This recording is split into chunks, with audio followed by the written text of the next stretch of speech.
Hi, இன்றைக்கி morning பிரேக்ஃபாஸ்ட்டுன்னு பார்க்கலாம் வாங்க. அதுக்கு வந்து நான் ராகி சேமியா தான் ஸ்டிக்கு தான் பண்ணுறேன். அது ரெடிமேடாக வைக்கும் பார்த்திங்கன்னா, அது வந்து வாங்கி கொஞ்சம் ஒரு 2 மினிட்ஸ் தண்ணியில் நனைச்சி வச்சோம்னா கொஞ்சம் உடனே தண்ணியெல்லாம் வடிகட்டிட்டு அப்புறம் இட்லி பாத்திரத்தில் அதை வந்து நம்ம வேக வைக்கணும் ஆவியில். அது நல்லா வெந்து பாருங்க, நான் வேக வச்சிட்டேன். இப்போ அது நல்லா வெந்துருச்சு. இப்போ அது வந்து எடுத்து நம்ம ஒரு பாத்திரத்தில் கொட்டி அதை நல்லா ஆற வச்சுட்டு கையாலேயே நம்ம உதுத்தோம்னா அது நல்லா உதிர்ந்து தனித்தனியாக வந்துடும். அதுக்கப்புறம் இதை எடுத்துகிட்டு நம்ம வந்து நான் வந்து கொஞ்சம் காரமும் கொஞ்சம் ஸ்வீட்டும் பண்ண போகிறேன்.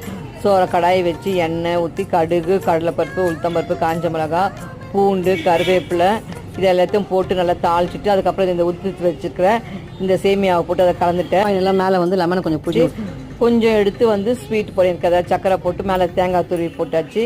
இப்போ இதான் ராகி ஸ்டிக்கு, 2 ஸ்வீட்டும் காரமும். ஜூஸ் வந்து நான் இன்றைக்கி சாத்துக்குடி ஜூஸ் தான் போட்டிருக்கேன். அப்படியே லஞ்சும் என் பொண்ணுக்கு நான் கட்டிட்டேன். டெய்லி வந்து சப்பாத்தி கொண்டு போவேன். இன்றைக்கி வந்து ரைஸ் கேட்டால், so brown rice, sambar, carrot beans பொரியல், வத்தல் இதுதான் இன்றைக்கி.